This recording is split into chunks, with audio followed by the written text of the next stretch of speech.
Welcome to the Magical Medicals podcast. I'm your host, Buddy Abrahams. And I'm Terry Allen. A show about the moments that changed people's lives forever.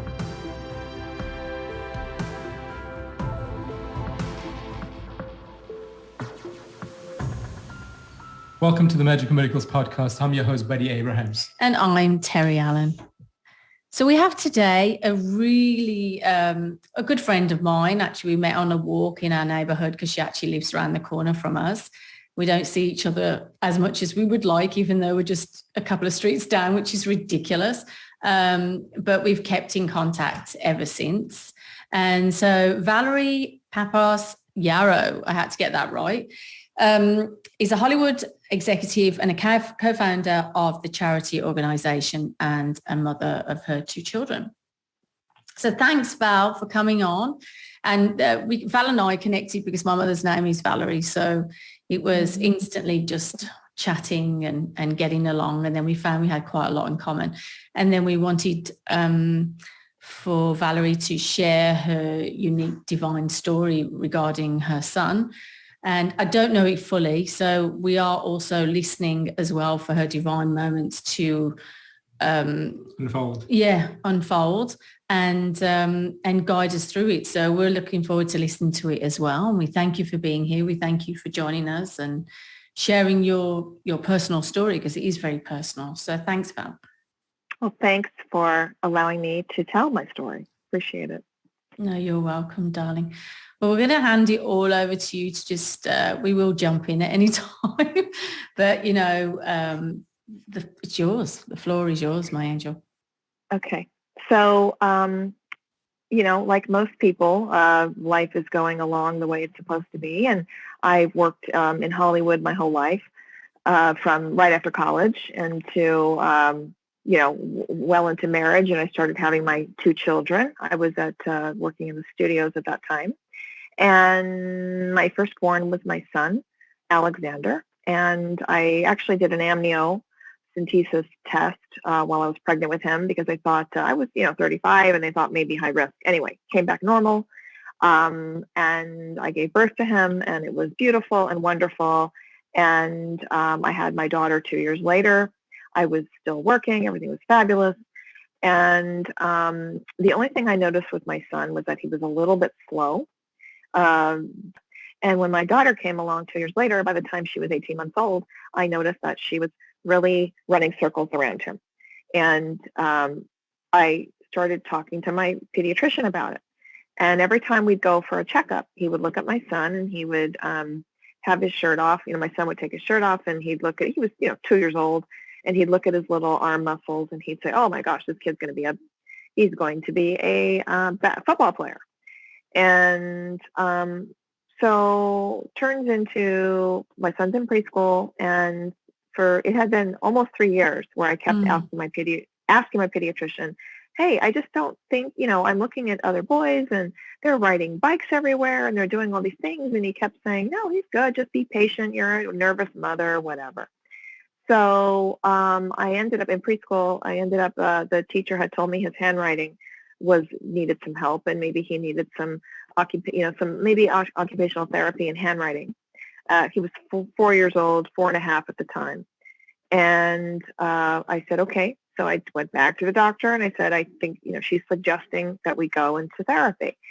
So he says, okay, fine. So my son starts this therapy, and basically one thing led to another. And over a period of about 8 months, 10 months, where he's in this occupational therapy and getting evaluated by these outside organizations, they really pressed me to talk to my pediatrician again about going to see a neurologist. And I was shocked. I didn't understand. I thought, why would his brain need a doctor? I don't understand what you're talking about. He's fine. So anyway, lo and behold, we go back to my pediatrician, and he really took it seriously this time. And he said, I think we need to do blood tests. And one thing led to the next. And he said to me, I think we're looking at, my husband had just walked in the room from a business trip. And he said, I think we're looking at some muscular dystrophy here. And again, didn't register. It sounded to me muscular. Okay, so he does physical therapy, maybe take some pills, no big deal.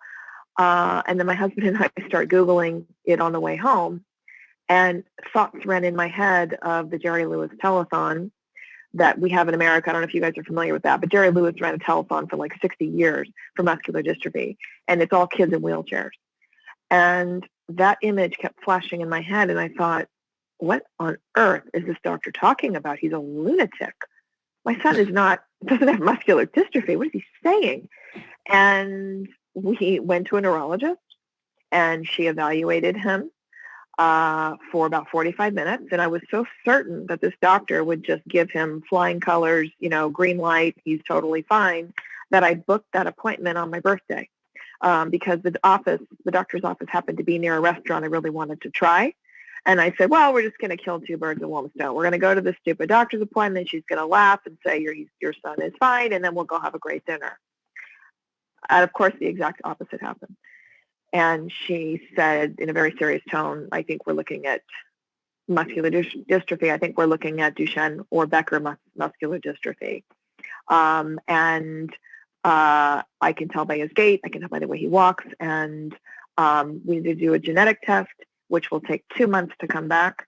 And Becker is the less severe form of Duchenne. Duchenne muscular dystrophy has no cure.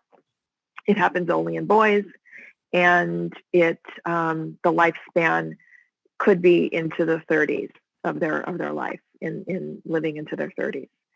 And we were just, as you can imagine, horrified and floored and devastated. And we were in total disbelief. He did the blood work. We waited 2 months. It was the longest, worst 8 weeks of our lives. It was an entire summer. And she calls us with the result, which was even more horrific. You never forget those phone calls. You never forget the conversations. You never forget the sentence that is said to you. I had, my son was 5 at the time. My daughter was 3. The little kids, they were playing outside. We had to put them in a safe place to take the phone call. And it was like the world just crashing to an end. I mean, it just literally, you can't breathe. It was the worst thing you could imagine. And it's progressive. So, at the weakness at 5 would progress severely. So for those that don't know, they tell you that by. For those that don't know that condition, could you just explain what it means? So it's a muscle wasting disease. It's genetic. It's carried through the mother. It only happens in boys because it's on the X chromosome. And girls are XX, boys are XY. It's a mutated X chromosome. Once that's mutated, they're missing. They have a deletion of exons or duplication of exons on the X chromosome. And basically what it causes is it causes muscle wasting over time. It's progressive, meaning it's diagnosed between 3 and 5 years of age. Kids stop walking between 11 and 13 typically, and it deteriorates pretty much all the muscles in the body, including the heart and the lungs. Those are muscles. And there has not been a survivor yet. And at the time of diagnosis in 2011, there was really no clinical trials going on around the world. Nothing was going on. There was really very little treatment other than steroids. And that's literally all there is that's really meaningful at the moment. But when in 2011, it was really dire. I mean, it was like, here's your death sentence. This is what's happening. And the other shock also was that I turned out I was a carrier, and which was another blow, a huge blow. And many moms that get that diagnosis and find out they're carriers carry a tremendous amount of guilt. How did I not know? And the bottom line is they don't test for it unless it's in your family. It's something we've never heard of. So there would be no reason to test for it. It's a very rare genetic diseases, and there's thousands of rare genetic diseases out there. You can't test for all of them unless you know that it's somehow in your family. So I am considered a spontaneous mutation because there's no one in my family. There's no boys in my family at all that has it. Right. So yeah. So it floors you. So, I know many people can relate to diagnosis, whether it's cancer, whether it's MS, whether it's, Down syndrome. I mean, it floors you. It's you're going on the path, you're headed north, and all of a sudden a detour happens without you even knowing, and now you're heading east. And it takes a while to absorb that, and to process it and to accept it. Yeah.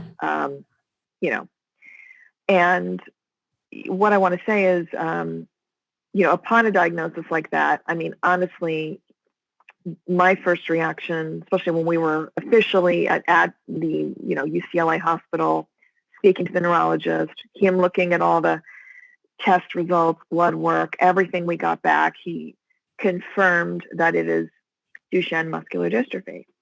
And it's in a very cold clinical setting. It's with doctors you have no relationship with. You've met them for the very first time 20 minutes prior. There's a bunch of, it's a teaching hospital, so there's a bunch of residents and interns in the room as well. Just these young kids, 22, 24 years old, just staring at you with these blank stares, don't know. They're trying to just learn, and then you're getting like this death sentence. It's just a horrific experience. So I will say, the next day, I called, after we told our parents, which was horrible, I called my priest. And it's a church that I've known, my father grew up at, and I've grown up with. I'm Greek Orthodox. And I called, he's our very, very close friend as well. And I told him what had happened. I was bawling my head off, and he said, "You need to come to church tomorrow. The holiest man I have ever met is in Los Angeles visiting us. He's from Mount Sinai." And it's in the world. He happens to be here, and he will be at church tomorrow. And we went, and he didn't speak a word of English. He spoke Greek only.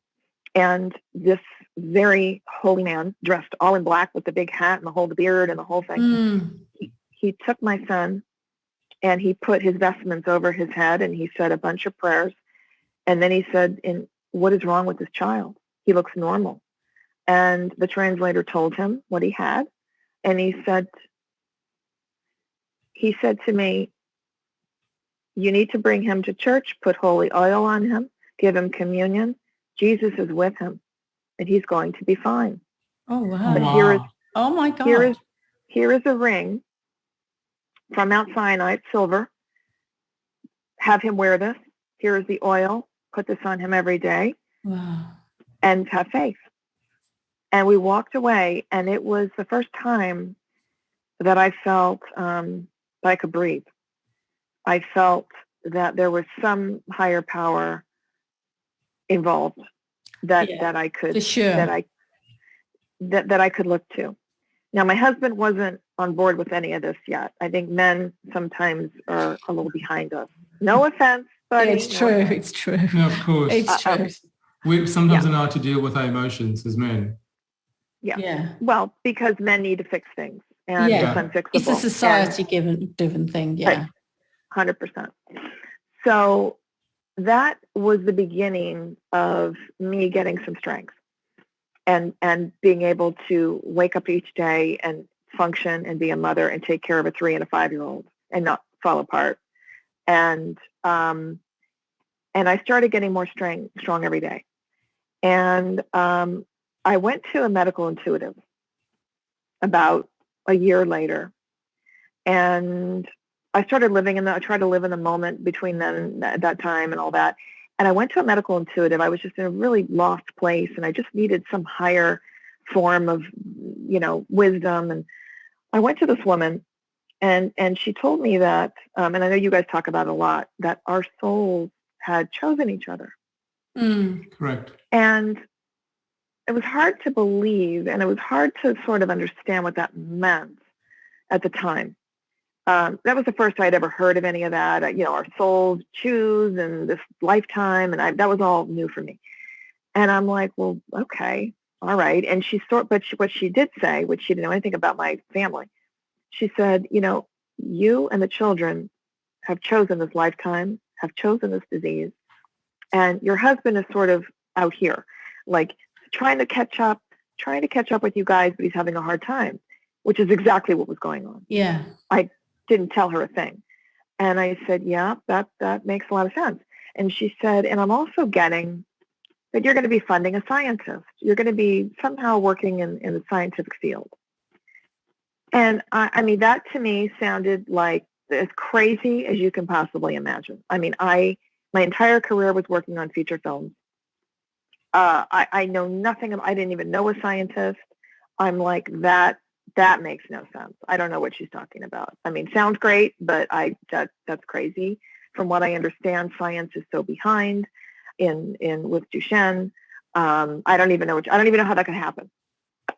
3 months later, I get a phone call from an organization, a Duchenne nonprofit, that said, your son has and she knew what my son's, every Duchenne boy has a different genetic mutation. I don't want to get too scientific, but every Duchenne patient has a different genetic mutation. My son's genetic mutation was one of the rarest. Okay. So it just kept getting worse with the diagnosis. So he's the rarest, meaning when at the time science was looking for treatments for this disease, they were going by and they were going at it from two ways, either something that could broadly help all the boys with any genetic mutation, or they were working on specific genetic mutations, the most popular. Yeah. My son's was the rarest, so no one was focusing on it. Until this call came in, and this woman says to me, I know your son has X, Y, and Z. There's a scientist in Columbus, Ohio at Nationwide Children's Hospital. He has decided to choose this mutation to fund research on. Part of funding, I know you come from a marketing and Hollywood background. Maybe we could shoot a video and do something great to fundraise around this. And I thought, sure, of course. And that's what we did. And we shot this great video and we raised a bunch of money, and we ended up giving them $80,000 to a scientist. And that's how it happened. And that's how the beginning of, you know what, we need to be active. We cannot just sit back and let this diagnosis be and not do anything about it. And my prayer got stronger. And I innately knew that God would guide our steps through it. I didn't know how, but I knew that he wouldn't forsake us. I knew that if I kept talking to him and asking and praying and having all my friends, they were very prayerful people, I knew that good things would come. And lo and behold, 4 years later, actually about 3.5 years later, my husband and I gained more strength and ability and realized that we could and my husband does marketing as well, by the way. He's a big brand marketer. He's worked with numerous global brands his whole career. So we both come from this entertainment sort of brand marketing background. And finally, 3 years later, a bunch of our very close friends who had been supporting us as we had helped other organizations, they said, you guys need to do this by yourselves. You guys need to form your own organization. And again, sounded completely crazy. I'm like, I don't even know the first thing about it. What would I do? How would I even start this? And you know what? When God guides your steps, the doors fly open and all your questions get answered and the breadcrumb trail begins. And one thing led to the next. And we had a friend who's an attorney and said, I'll set up the whole nonprofit for you for free. We had a friend who said, I'll be on the board. We had a friend say, let's plan an event, have it here. I called that location. They said, we'd love to have you. We won't even charge you for it. I mean, it just kept going. It kept going. And we planned our very first event at my church, actually, big, beautiful hall. We invited guests. We didn't charge a dime. Everything was donated, the alcohol, the food, the location. It was the most beautiful evening. We had 250 people. All we did was a live auction, and we did a raise the paddle in the room. After we explained our story, we came out to the world. We told everyone what my son had, how they could help others, and we raised $120,000 in the room in one night. Wow. And the doors flew open after that. And that was one of the many divine connections. Another big divine connection was a year after that. We realized that we needed to start helping others because we started struggling. As the boys weaken, as their muscles weaken, they can't walk far. They can't walk upstairs. My son, we have an upstairs playroom. He was really struggling walking upstairs. And he was only 8 years old at the time. Mm. And we had to put in a stair lift. And we realized insurance doesn't cover that. Oh. They don't cover stair lifts. They don't cover ramps. If you have private insurance, they don't cover anything like that. And, a stair lift is $6,000. And if you need to remodel your bathroom, no one pays for that. The insurance doesn't cover that.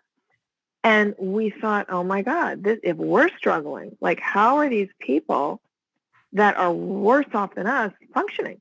This is insane.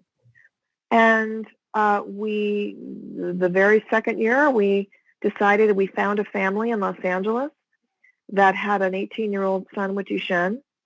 He'd been in a power wheelchair for 8 years, and they've never been able to transport him properly in a car. So the mom has to physically lift her 18-year-old son and physically put him in a car. They've been doing that for 8 years and struggling. And the kid never saw the beach. They live in Los Angeles. He's never been to the beach. Mm. He couldn't go to school properly, nothing.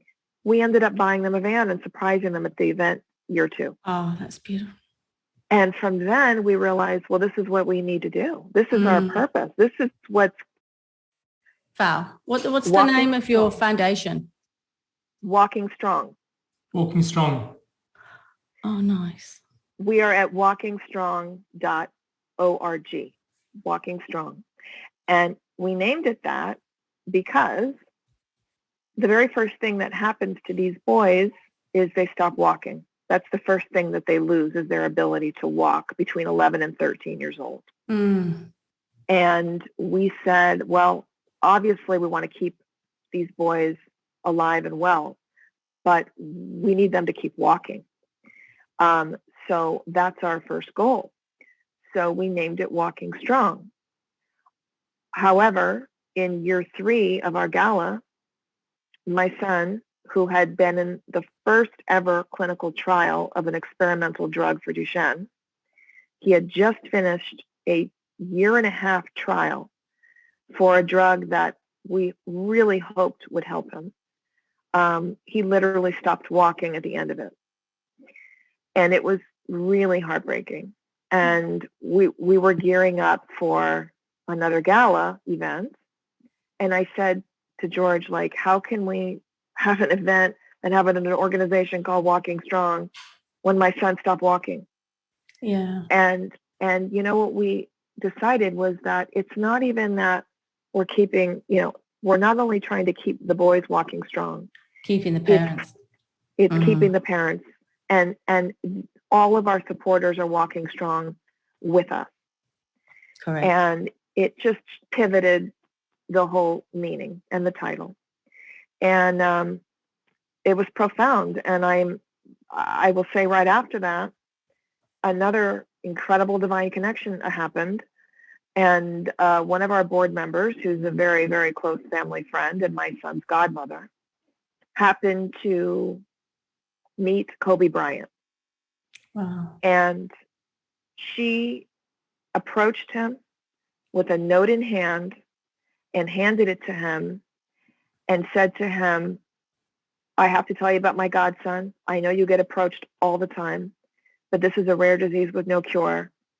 And if there's any way that you want to support us, we would appreciate it. And she left him with a note and walked away.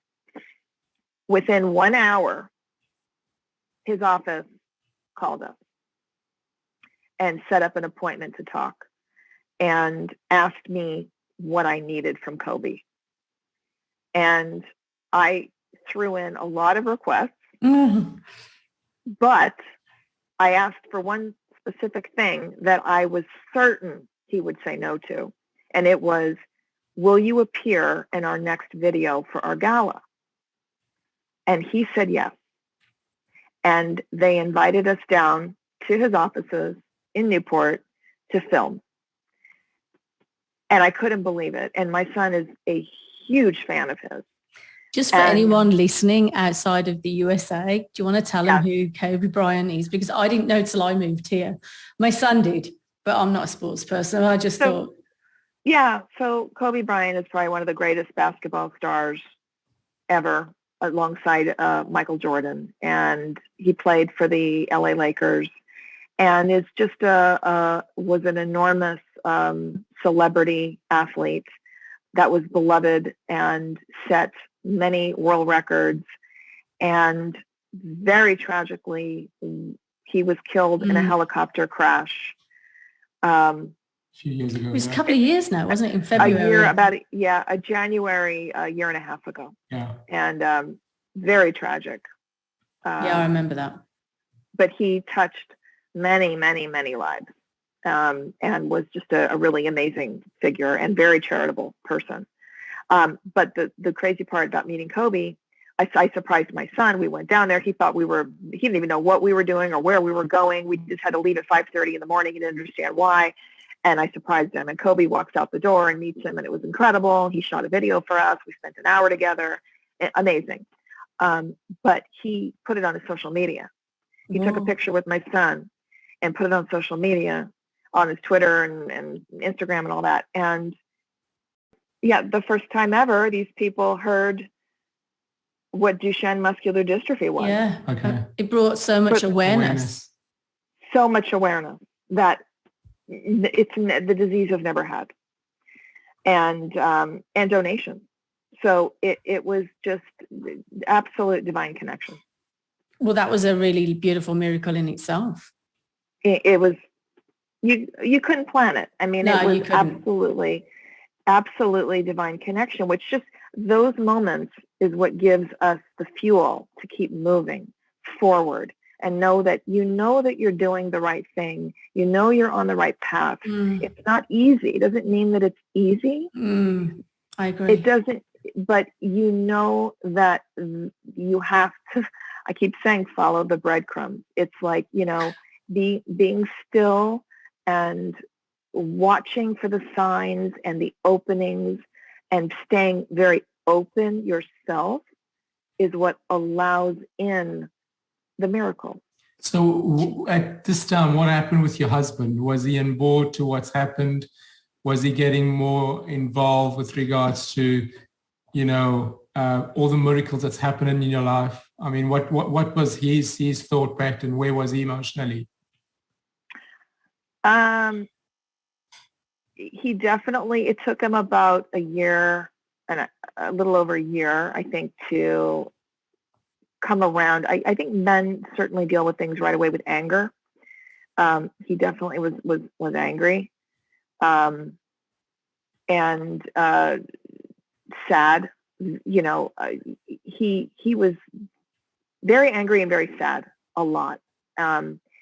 Things that were not as hard for me were extremely hard for him, like seeing other boys playing sports. My husband was like a big athlete too, and that was his hope. That was his hope for his son. Actually, he was coaching my son in T-ball when he got diagnosed. And it was, I think for him, it was as a man and as a father, it's so heartbreaking because you really want to live vicariously through your son and you want to have your son have the same experience that you did. And knowing that he couldn't was just unbearable for him for a very long time. I think that with all my spiritual, knowledge and enlightenment over the years, it's helped him a lot. And helping other people is what really helps us, it's not for nothing, our suffering and our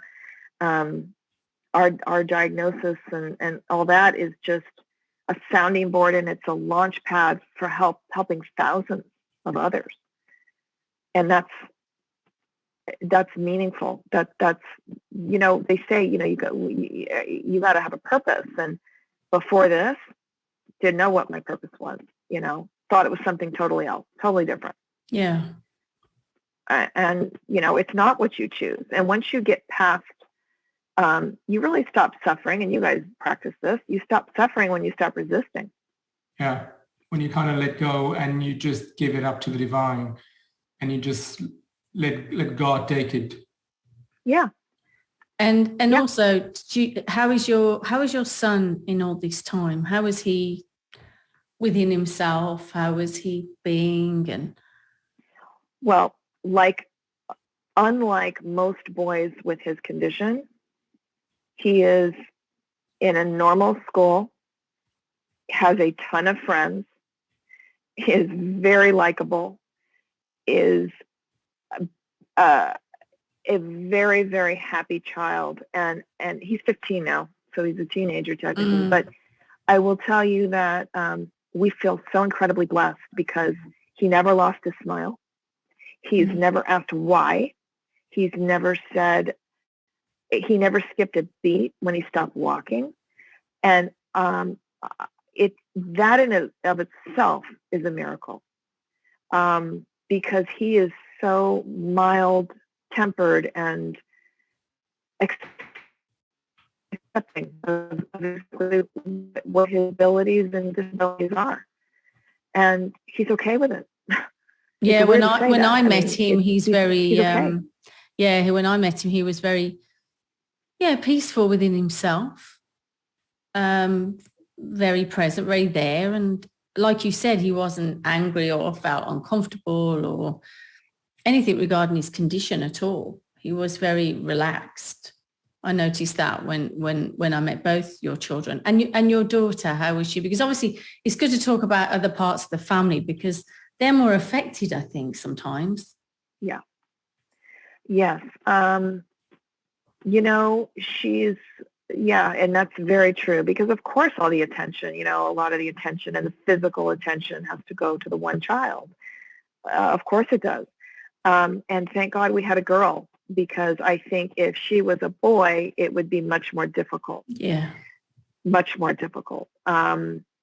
She's a girl, which are genuinely more nurturing, just naturally, they're, she had her moments where she's like, okay, enough of him. Like I need, of course.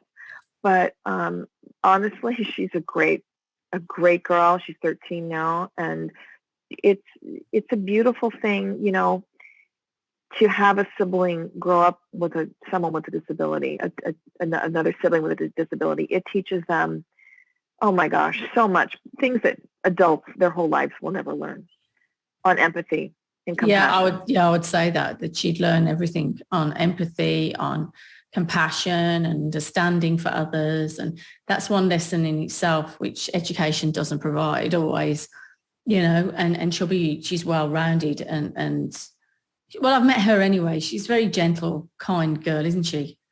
She's doing amazing, and she's growing up really fast, and she's mature, and she is mature enough to look out for him and get him what he needs when he needs it. And sometimes I feel a little bad, like, gosh, her girlfriends don't have to worry, help me dress him, help her brother get dressed, or go bring him something in the bathroom, or go fill up his water, or go bring him his pills, or, put him in the standing position in his wheelchair. But you know what?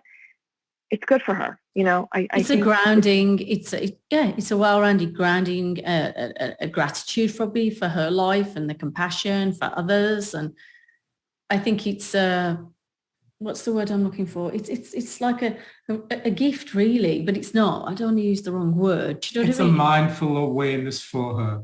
Yeah, She's that she's aware reminded and- every day about yes. things, about life, the importance of life.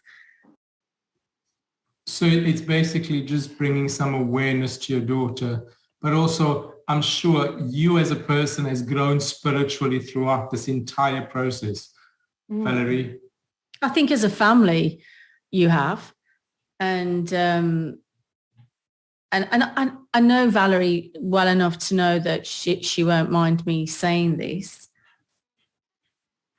But, you know, during the whole pandemic and the lockdown, you know, we went back to a priest there and it aligned you again. So there's that instillment of the alignment within yourself. Again, you were helped, you were guided at the church. Do you remember we had that private discussion and it just clicked you back in? So I think that, I mean, I don't want to speak to you, you know, for our listeners, but obviously your faith had a strong help for you. It was a strong guidance for you. Is that correct? Yeah, it is. But I have to say that, and that just sounds so easy to say, like, oh, just have faith, you know, just go, you know, just, you know, just have faith and just go talk to your priest or your, you know, rabbi, or you'll be fine. No, it's a journey and it's a process, and it is truly gaining knowledge. You have to fill yourself with knowledge every single day, meaning work on yourself and fill yourself with good things. And like Terry, you started sending me those meditations early on. I learned the value of meditation when the pandemic hit.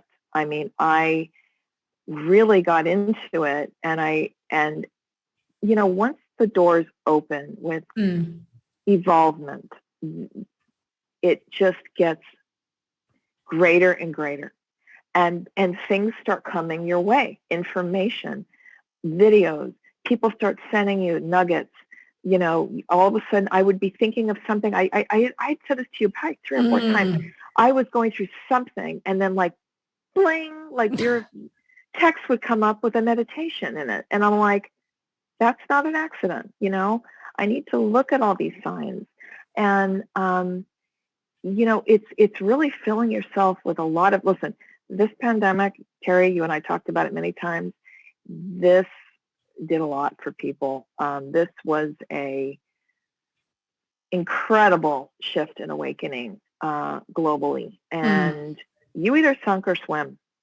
And there's a lot of people that were teetering on the edge before, and they just sunk.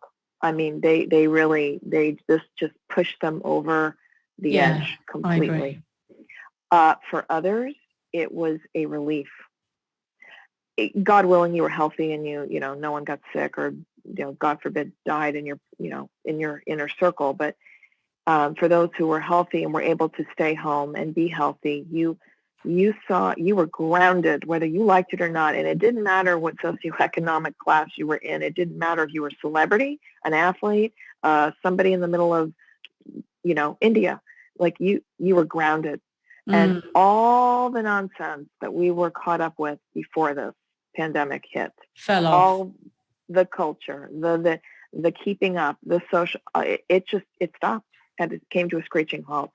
And as we know now, unfortunately, some people picked that right back up, but it gave me an opportunity during that time to really work on myself.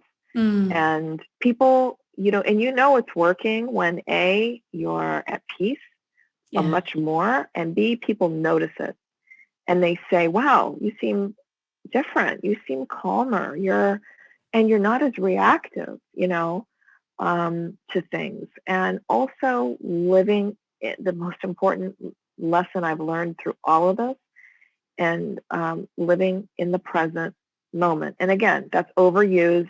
People say it all the time and no one knows what it means. No one knows how to do that. But truly, especially when you're facing an illness, a diagnosis, whatever it is, being present is truly the only moment we have. So anyone who's jumping ahead to tomorrow, next week, 5 years from now, my husband, the hardest part of the diagnosis too, and anyone that gets a diagnosis, your brain immediately goes to the future. And you're already choreographing Yeah. this horrific future. Mm. You've got it all played out in your head. You've got the whole play, you've got the dialogue, you've got the sadness, you've got it all scripted. And, be careful of your thoughts, watching your thoughts. I've learned, but because you're there, don't make them true. And once you can reel that back into the present moment and go, all I have is today. And God only gives us grace for today, not tomorrow. Yeah. I don't know how tomorrow's going to be, but I know how today is going to be. And I'm going to, and setting yourself, my morning, setting your morning intention, your morning gratitude. Yeah. Most of us wake up completely unconscious and we go into autopilot. We go into that autopilot mode of, oh God, I got to make the coffee, and then I got to take the kids to school, and then I got that meeting later, and then I got to drive in traffic. It's going to take me an hour and a half, and we're there. We're already in the future. We're down the road. We're stressed out. We can't start our days like that. And then it just trickles on, the energy. Your energy then feeds, feeds to the family, and the family's energy feeds to other people in the outside world. And now we've just, infiltrated everyone we've come in contact with. Sorry. No, you're 100% right, Valerie. You need to align yourself every single morning. First, and sometimes throughout the day at the moment. The morning, lunchtime, and before you go to bed. And where are you guys as a family now? Where are you guys? We are, we're in a good place. I mean, we're in a good place. We're working from home. My kids are about to start school. They're both very excited. My son had an incredible first freshman year, well, mostly from home. End of the year was in person. We were very nervous about that because brand new school, high school, new people, he's in a wheelchair. How is he going to react? How are people going to react to him? Guys, it was phenomenal. That's lovely to hear. He made friends immediately. He was included. He's part of a couple of clubs. It's great. I mean, it's good. And we just, there's unfortunately science, medically, there is science and medicine and the FDA move incredibly slow. They don't move on our timetable. There was supposed to be a gene therapy trial that was supposed to start over a year ago. It hasn't. That would be an incredibly beneficial treatment for these boys.